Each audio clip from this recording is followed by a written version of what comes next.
जब आपके प्लेट में है किसी का ब्लड, किसी की स्किन, और वो भी तब जब उसको मारा जा रहा था।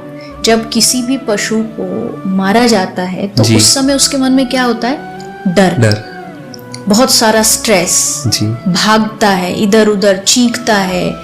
तो वो जो उसके उस समय के जो इमोशंस हैं वो अभी आपके प्लेट्स में सामने हैं, और जब आप उसको खाओगे तो ऑटोमेटिकली आप भी अग्रेसिव बनोगे, क्योंकि आप वो खा रहे हो जिस समय उसको डर भय था, आपने उसको अपना आहार बनाया, उसको खा के आप अपने। और कई लोग तो बोलते हैं कि जो लोग मांस ये सब नहीं खाते उनको प्रोटीन नहीं मिलता। जी हाँ, ये जिम जाने वाले लोगों के लिए प्रोटीन का सोर्स। हाँ जी, इतना बड़ा मिथ, मतलब लोगों में घोल के पिलाना समाज में। प्रोटीन के इतने सारे सोर्सेस हैं, और प्रोटीन पाके आप कर भी लोग क्या कर लोगे किसी को मार करके। मान लीजिए किसी को मार के आपने थोड़ी बल स्ट्रेंथ ले भी ली, तो वो बल आपके लिए हानिकारक ही होगा, मतलब उससे आपका कोई भी प्रॉफिट नहीं होना, लॉस ही लॉस है। आप किसी भी पशु को जब मारते हैं, इवन हमको एक छोटी सी कोई इंजेक्शन लग जाए तो आदमी इतना बड़ा शरीर होते हुए भी उसको 10 बार दिखाता है सबको कि हमको यहाँ लग गई, हमको ऐसा हो गया वैसा। एक पशु को जब मारा जाता है उसके साथ कितना बुरा बदसलूकी की जाती है। अगर आप किसी स्लॉटर हाउस में देख लोगे कि पशुओं के साथ क्या हो रहा है।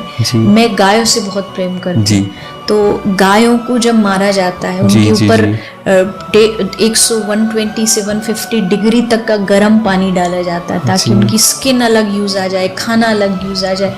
मतलब इंसान जो है वो इंसानियत भूल चुका है। मतलब दैत्य के कहते हैं ना, राक्षस कोई सींग वाले नहीं होते। मुझे लगता है जो जीवन में मांसाहार खाता है, पशुओं को मार के खाता है, वो इस समाज का दैत्य ही है। वो खुद आज नहीं समझ रहा है, आज तो उसको लगता है बड़ा एंजॉय कर रहा हूं मैं। हाँ, मेरे प्लेट में सामने इतनी सारी कलरफुल चीजें रखी हैं, लेकिन इसका जो रिजल्ट उसकी लाइफ में आएगा वो बहुत खतरनाक होगा। हम रिजल्ट का नहीं सोचते, हमें आज तो लग रहा है एंजॉय कर रहे हैं, लेकिन शास्त्रों में लिखा है कि इसके लिए सबके लिए नरक है। तुम एक चींटी को भी मारोगे तो तुम नरक जाओगे, और वहां जाकर के तुम्हारी जो हालत की जाएगी, फिर चीखोगे, रोगे, चिल्लाओगे, कोई सुनेगा नहीं, कोई तुम्हें बताने वाला नहीं होगा, और उस समय तुम कहोगे काश हमें पता होता। लेकिन अभी पता है। अच्छी अच्छी बातें हमारे माध्यम से, या जो संत हैं, महापुरुष हैं, प्रवक्ता हैं, उनके माध्यम से हम पहुंचा रहे हैं कि भैया ये मत करिए, इससे आपकी ये लाइफ भी खराब हो रही है, और आगे जब आप जाओगे स्वर्ग नरक जो भी है वहां भी आपको भुगतना पड़ेगा।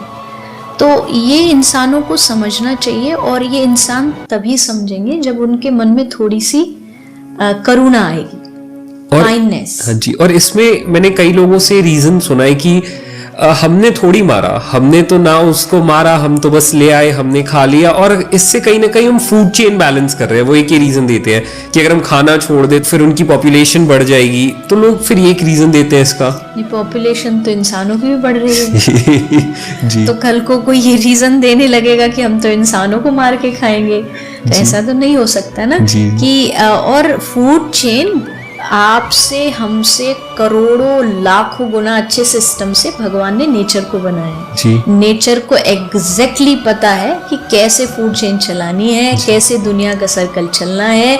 उसमें आपको इंटरफेयर करने की जरूरत नहीं है। भगवान ने आपको शुद्ध सात्विक भोजन करने के लिए बुलाया है, इस धरती पे भेजा है, तो आप वही खाइए जो आपके शरीर के लिए और आपके दिमाग के लिए अच्छा रहे। अब आप कहेंगे कि भाई मेरी मर्जी, बहुत सारे लोग ये भी बोल देते हैं भाई मैं कुछ भी खाऊं, इससे किसका नुकसान? इससे पूरी दुनिया का नुकसान है। नॉन वेज खाने से वर्ल्ड में, दुनिया में इतनी सारी बीमारियां बढ़ रही हैं। इतने सारे ये जो मतलब एग्जैक्ट तो नहीं कह सकते, लेकिन फिर भी कोविड आया तब भी लोगों ने कहा कि चाइना में लोग उल्टा सीधा खाते हैं, उसके कारण फिर ये शुरू हो गया। और शास्त्रों में लिखा है कलयुग आएगा तो ये सारी चीजें होंगी कि लोग पशुओं को मारेंगे, उनका आहार खाएंगे। तो अब पशु तो बेचारे बोल नहीं सकते कुछ, तो फिर उनका रिवेंज कौन लेगा? नेचर लेगा। नेचर आ गया, कोविड के रूप में आ गया, वायरस के रूप में आ गया। अब जब वायरस आ गया तब आप पूरी दुनिया में चिल्लाते घूमते हो, अरे भगवान ने ऐसा क्यों किया। भगवान ने नहीं किया, हमने किया, हमने किया। हमने जिनको दुख दिया, हमने जिनको परेशानियां दी, वो घूम करके सर्कल हमारे पास आ गया।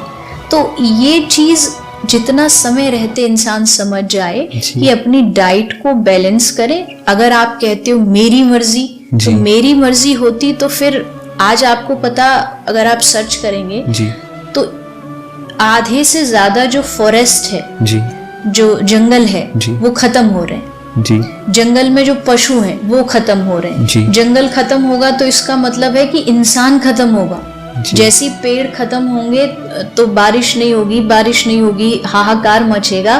और फिर वही तांडव देखने को मिलेगा जो हमने रिसेंटली कोविड में देखा। वो तो कुछ भी नहीं है। कलयुग में क्या क्या होगा वो तो हम सोच भी नहीं सकते।